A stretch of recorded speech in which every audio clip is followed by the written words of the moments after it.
Hello everyone, welcome to সঙ্গীর সাথী পাঠশালা। আজকে আমরা Netaji Subhash Open University PG বা এমএ কোর্সের সেকেন্ড ইয়ারের ফাইনাল এক্সাম সাজেশন 2024-25 নিয়ে আলোচনা করতে চলেছি। এখানে আমরা সাজেশন পেপার 1 নিয়ে আলোচনা করব। আজকে আমরা পেপার 1 এর সাজেশনগুলো তোমাদেরকে দেবো। এখানে আমরা 18, 12 এবং 7 নম্বরের সম্পূর্ণ সাজেশনটি উল্লেখ করছি। আরেকটা ইনফরমেশন দিয়ে রাখি তোমাদের জন্য, আমাদের এই চ্যানেলে সেকেন্ড ইয়ারের 5th পেপার, 6th পেপার পুরো সম্পূর্ণ সাজেশন 18, 12 এবং 7 নম্বরের গুরুত্বপূর্ণ সাজেশনগুলি আমরা উল্লেখ করে দিয়েছি। অবশ্যই তোমরা চ্যানেলে ভিজিট করে দেখে নেবে এবং বন্ধুদের সাথে শেয়ার করে দেবে। এছাড়াও তোমাদের যদি ফার্স্ট ইয়ারের কোনো বন্ধুবান্ধবদের সাথে পরিচিত থাকে তাহলেও তাদেরকে আমাদের এই চ্যানেলটিকে শেয়ার করে দেবে, এবং কারণ আমাদের ফার্স্ট ইয়ারের সম্পূর্ণ যে 4টে পেপারের সাজেশন আমরা অলরেডি আপলোড করে দিয়েছি চ্যানেলে।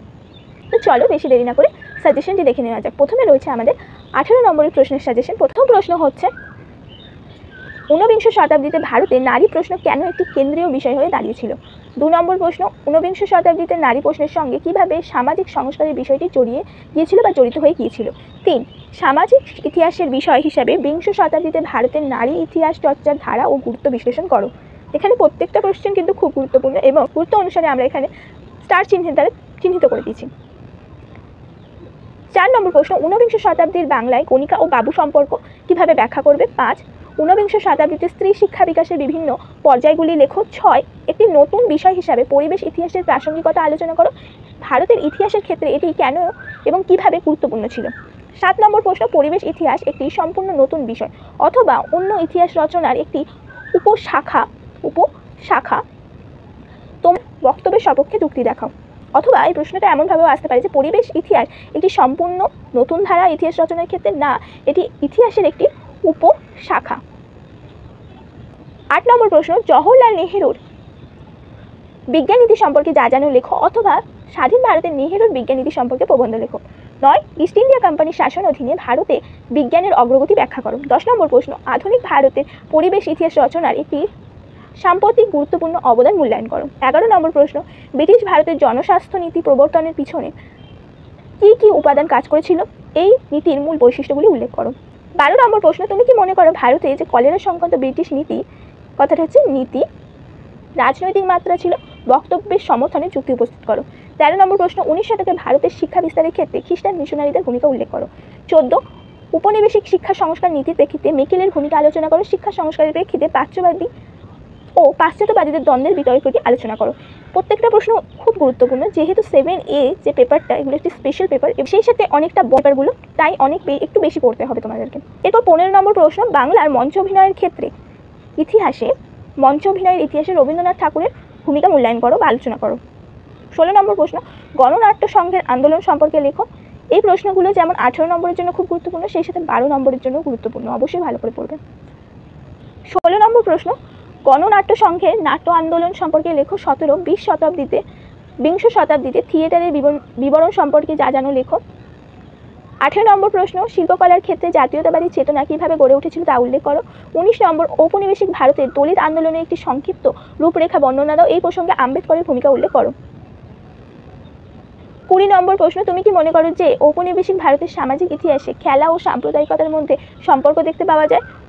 21 নম্বর প্রশ্ন, 19 শতকের বাংলায় গ্রামীণ হিংসাত্মক ঘটনার প্রধান বৈশিষ্ট্যগুলি বিশ্লেষণ করো। ওই সব হিংসাত্মক ঘটনা সামাজিক প্রতিবাদে কী উপাদান ছিল উল্লেখ করো। 23 নম্বর প্রশ্ন, ঔপনিবেশিক শাসন ব্যবস্থায় শাস্তি হিসাবে কারা ব্যবস্থা প্রচলন সম্পর্কে আলোচনা করো। 23 নম্বর প্রশ্ন, ঔপনিবেশিক বাংলায় কারা ব্যবস্থা প্রবর্তনের উদ্দেশ্যগুলি সম্পর্কে আলোচনা করো। 24, ঔপনিবেশিক ভারতে দলিত আন্দোলনের, এই কোশ্চেনটা হয়তো আবার রিপিটেশন হয়ে গেছে, এটা আগে আমি উল্লেখ করে দিয়েছি।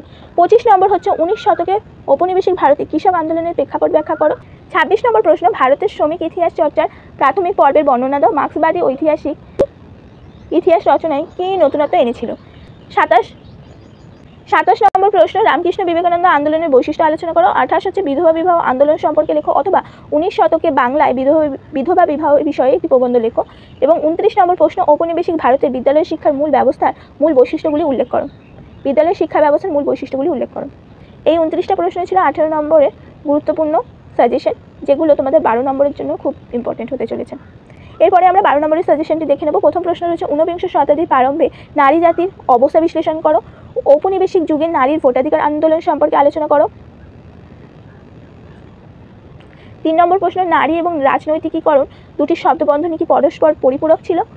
4 কয়েকজন অগ্রগণ্য মহিলা আন্দোলনকারীদের বিশেষ উল্লেখ সহ ভারতের স্ত্রী শিক্ষা বিকাশের বিভিন্ন পর্যায়গুলি আলোচনা করো। 12 নম্বরে 5 নম্বর প্রশ্ন, পরিবেশের ইতিহাস রচনাকে আপনি কি ইতিহাসের নতুন দিগন্ত বলে মনে করেন? 6 নম্বর প্রশ্ন, ভারতের পরিবেশ ইতিহাস রচনার প্রসঙ্গে রিচার্ড গ্রোভ এর তত্ত্বটি লেখো। ভারতের ইতিহাস রচনার প্রসঙ্গে মহেশ রঙ্গরাজন এবং রামচন্দ্র গুহের বক্তব্যগুলি আলোচনা করো। 8 নম্বর প্রশ্ন, ইস্ট ইন্ডিয়া কোম্পানির শাসন অধীনে ভারতের বিজ্ঞানের অগ্রগতি ব্যাখ্যা করো। 9 নম্বর প্রশ্ন, 19 শতকে বাংলা ভাষায় বিজ্ঞান চর্চায় যেসব বই ও পত্রিকা প্রকাশিত হতো তার একটি বিবরণ দাও। 10 কলকাতা মেডিকেল কলেজের প্রতিষ্ঠা ও প্রাথমিক বিকাশ সম্পর্কে আলোচনা করো। 11 নম্বর প্রশ্ন, ব্রিটিশ শাসকেরা ভারতে প্লেগ নিয়ন্ত্রণে কীভাবে চেষ্টা করেছিল আলোচনা করো। 12 নম্বর প্রশ্ন, ঔপনিবেশিক ভারতে গুটি বসন্ত নিয়ন্ত্রণের পদ্ধতি সম্পর্কে একটি প্রবন্ধ লেখো। এই প্রশ্নটি তোমাদের 7 নম্বরের জন্য খুব গুরুত্বপূর্ণ। তোমরা 12 নম্বরের প্রশ্ন যখন ভালো করে পড়বে তখন 7 নম্বরের জন্য যাতে সেটা লিখতে পারো সেটি দেখে নেবে। 13 নম্বর প্রশ্ন, 19 শতকের প্রথমার্ধে বিভিন্ন ভারতীয় ভাষায় উপন্যাসের নতুন ধারার আবির্ভাবের বিষয়ে প্রবন্ধ লেখো। 14 বাংলায় ব্যবসায়িক থিয়েটারের ইতিহাসে যে কোনো দুটি রঙ্গমঞ্চের নাম উল্লেখ করো এবং আলোচ্য রঙ্গমঞ্চ দুটির পরিচয় লিপিবদ্ধ করো। 15 নম্বর প্রশ্ন, বিংশ শতাব্দীর থিয়েটারের বিবর্তন সম্পর্কে যা জানো লেখো।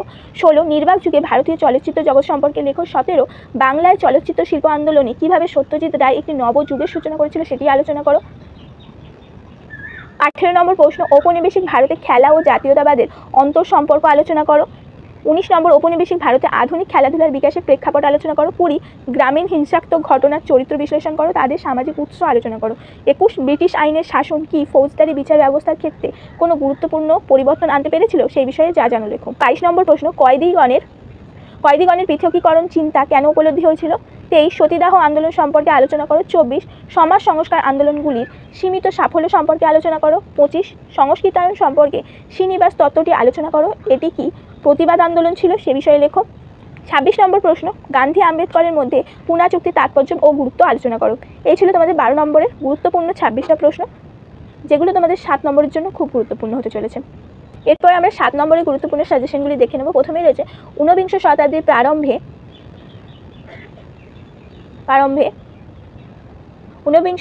প্রারম্ভে নারী মুক্তির প্রভাব বিচার করো। 2 19 শতকের কলকাতা ও তার সন্নিহিত অঞ্চলে কণিকাপল্লীর উত্থান বর্ণনা করো। 3 স্ত্রী শিক্ষা বিস্তারে সরকারের ভূমিকা কী ছিল ঔপনিবেশিক সরকারের। 4 সংস্কারকদের দ্বারা ভারতের স্ত্রী শিক্ষা অগ্রগতির বিষয়টি লেখো। 5 বিংশ শতাব্দীতে স্ত্রী শিক্ষার বিকাশ কীভাবে হয়েছিল উল্লেখ করো। 6 ভারতীয় ইংরেজি সাহিত্য সম্পর্কে টিকা লেখো। 7 নম্বর প্রশ্ন, বিংশ শতকের প্রথম পর্বে ভারতীয় ইতিহাস সম্পর্কে প্রবন্ধ লেখো। 8 19 শতকে ভারতবর্ষে আঞ্চলিক ভাষায় রচিত ঐতিহাসিক উপন্যাস সম্পর্কে আলোচনা করো। 9 নম্বর প্রশ্ন, অবনীন্দ্রনাথ ঠাকুরের চিত্রশৈলী সম্পর্কে টিকা লেখো। 10 নম্বর প্রশ্ন, সংক্ষিপ্ত টিকা লেখো আপিক্য আন্দোলন। 11 উত্তরাখণ্ডের চিপকো আন্দোলন সম্পর্কে সংক্ষিপ্ত টিকা লেখো। 12 টিকা লেখো জিওলজিক্যাল সার্ভে অফ ইন্ডিয়া। 13 1858 থেকে 1920 পর্যন্ত ভারতের বিজ্ঞান শিক্ষার প্রধান বৈশিষ্ট্যগুলি আলোচনা করো। 14 নম্বর প্রশ্ন, 19 শতকের প্রথমার্ধে ভারতের বিজ্ঞানের বিকাশ ব্যাখ্যা করো। 15 ভারতে ক্রান্তীয় অঞ্চলে স্বাস্থ্যবিদ্যা সম্পর্কে বর্ণনা দাও। 16 নম্বর প্রশ্ন, বাংলা নাটকে গিরিশচন্দ্র ঘোষের অবদান উল্লেখ করো। 17 নাট্যকার অমৃতকর বসু সম্পর্কে লেখো। 18 বাংলা থিয়েটারের ইতিহাসে অর্ধেন্দু শেখর মুস্তাফির অবদান উল্লেখ করো। 19 নম্বর প্রশ্ন, বাংলা থিয়েটারের ইতিহাসে শিশির কুমার ভাদুরীর অবদান উল্লেখ করো। 20 প্রেসেনিয়াম মঞ্চের পরিচয় দাও। 21 ঔপনিবেশিক বাংলায় ডাকাতের সামাজিক উৎস কী ছিল বা ডাকাতির সামাজিক উৎস কী ছিল। 22 নম্বর প্রশ্ন, ঔপনিবেশিক শাসনকালে মফস্বল শহরে আদালতগুলির অবস্থা কেমন ছিল। 23 টিকা লেখো প্রার্থনা সমাজ অথবা আর্য সমাজ এবং প্রার্থনা সমাজ সম্পর্কে 7 নম্বরের করে একটি আলাদা টিকা রচনা করবে এবং সেটি পড়বে। 20 নম্বর প্রশ্ন, ব্রাহ্ম আন্দোলনে কেশবচন্দ্র সেনের অবদান উল্লেখ করো। 25 উডের ডেসপাচ সম্পর্কে একটি সংক্ষিপ্ত টিকা লেখো। 26 হচ্ছে গান্ধীজির বুনিয়াদী শিক্ষা পরিকল্পনা সম্পর্কে একটি টিকা লেখো। এই ছিল 26টা 7 নম্বরের গুরুত্বপূর্ণ প্রশ্ন। এছাড়াও তোমাদের নেতাজি সুভাষ ওপেন ইউনিভার্সিটির প্রথম বর্ষের ফার্স্ট থেকে ফোর্থ পেপার অবধি সাজেশন আমাদের চ্যানেলে অলরেডি আপলোড করা রয়েছে। এছাড়া সেকেন্ড ইয়ারের 5th এবং 6th পেপার এবং 7A পেপার আমাদের চ্যানেলে আপলোড করা হয়েছে এবং হলো, সেগুলো অবশ্যই তোমরা দেখে নেবে এবং ভবিষ্যতে তোমাদের জন্য আরও গুরুত্বপূর্ণ সাজেশনের ভিডিও আমরা নিয়ে আসতে থাকবো। কোনো বিষয়ে তোমাদের কোনো অসুবিধা থাকলে অবশ্যই তোমরা কমেন্ট করে জানাবে এবং অবশ্যই আমাদের এই ভিডিওগুলো তোমাদের বন্ধুদের সাথে শেয়ার করে দাও, যাতে তারাও এই সাজেশন ভিডিওগুলো দ্বারা উপকৃত হতে পারে।